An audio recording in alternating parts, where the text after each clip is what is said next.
Yo, welcome back, and I hope you guys are having a good week so far. So, where we left off on the last video, we had skipped this project. I'm gonna turn around real quick. This 2010 CRV for our buddy Visna. This is for his swap right here that we showed on the other video right here. It's a K series, and I will admit I have never done a K series.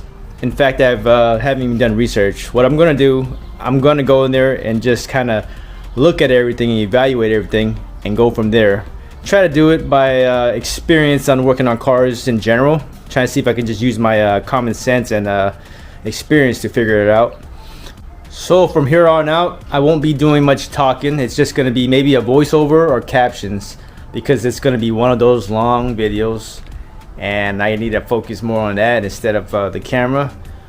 So we are going to start like we always do in the beginning with engine swaps. Unplug the batteries, drain all the fluids. Then we are going to evaluate exactly what we need to do. I plan on dropping the engine. You can pull the engine from up top. I've seen people do it, but even back in the days, me and my brother, back in the days, we're talking about like 20 years ago, we used to drop B series and D series from the bottom before people were even really messing around with swaps all the time.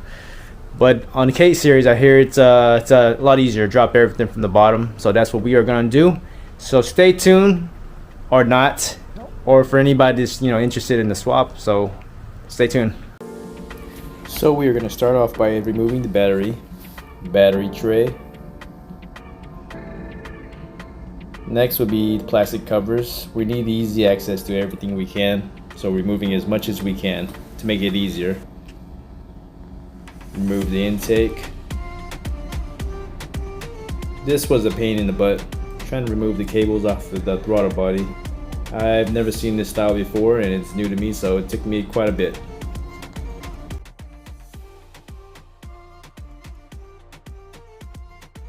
So on the throttle cable, I'm going to keep these together with the spring just because it's so confusing and trying to make it easier to put back together later. And even though I know where everything goes, I like to label them. It makes it easier when time comes to putting it back together. Now we are removing the AC and the power steering lines. Don't forget to remove the plastic covers beneath the car, held on by just plastic fasteners.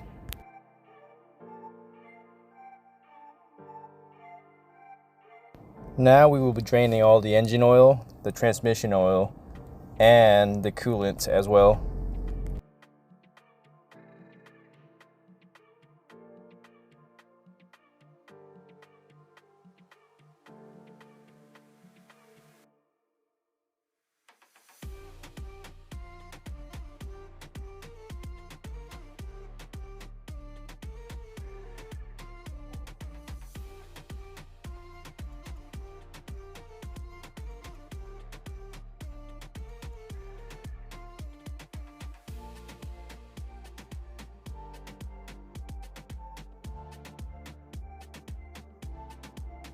I'm just going to go ahead and remove all the radiator, T-bar, just so I have more space and easy access to the starter beneath the intake manifold and the AC and all the other harnesses just connected down there.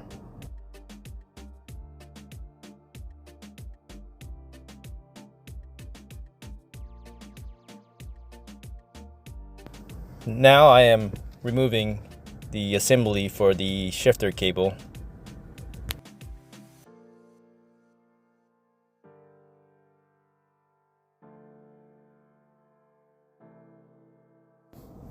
Now removing the coils, the plugs, and all the remaining sensors and plug wires everywhere. Just remember where you pull them off from, or label them. I found it a lot easier to remove the intake manifold just so I can get access to the starter bolts and wires.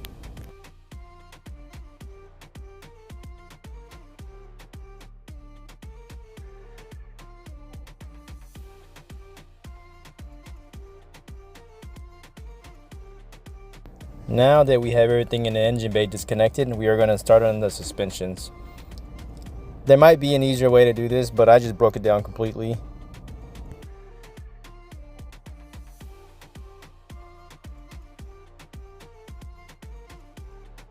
This car had a lot of seized bolts and broken bolts, and the ABS sensor was broken, so we will have to be replacing that.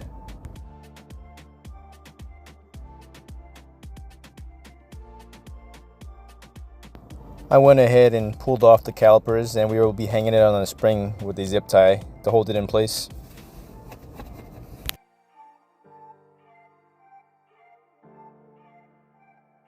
Right here, I'm just making sure, triple checking everything is disconnected. We don't want to drop the engine and snag it on anything. Now I'm just trying to figure out how I'm going to drop everything. Subframe by itself or subframe with the engine, which I chose dropping the subframe and the engine together.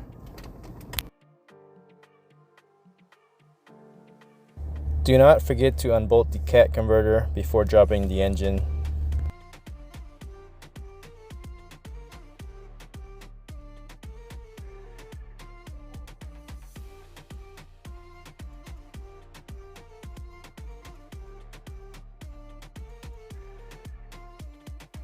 Don't forget to unbolt the drive shaft. I almost forgot. That would have been all bad. You can see right here I was having a tough time removing the bolts from the subframe. Had to whack it with the hammer a couple times. Now I'm placing 2 dollies I got from Harbor Freight. Gonna have to use some wood, some 2x6 to cut and make it fit in there where the engine and subframe can sit.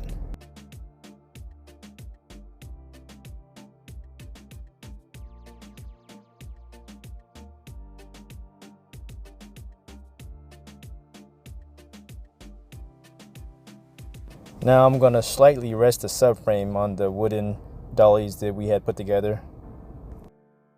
Now we will be double checking everything's off so we can remove the mounts and let the engine and subframe rest on the dollies.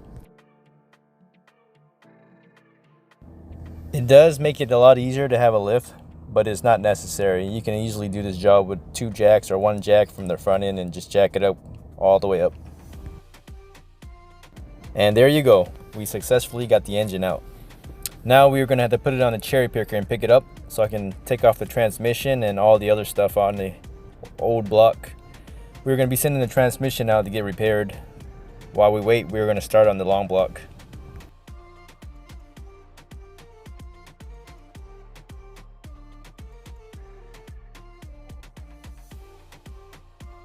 What I should have done in the first place was unbolt the flywheel cover and the bottom bolts that held the transmission in place when the car was up in the air and the engine was still in. Would have been a lot easier that way, I believe. One thing that I practice a lot, you see it throughout all the videos of me disassembling cars from auto body to mechanic. I like to bag up everything and label it with tape and put them in a safe spot so they don't get lost.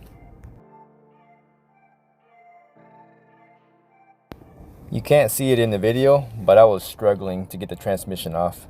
Trying to figure out what was holding on. It was just stubborn.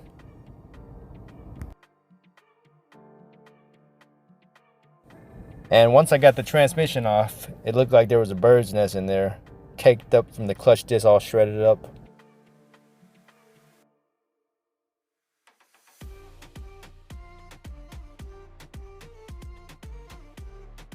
Now I'm just going to remove the remaining parts. Taking off the flywheel right now. We're going to reuse that, get a resurface. Reuse whatever we can, which probably won't be much. So that's going to be the end of the video for now. Thank you for watching. Please like, share, and subscribe.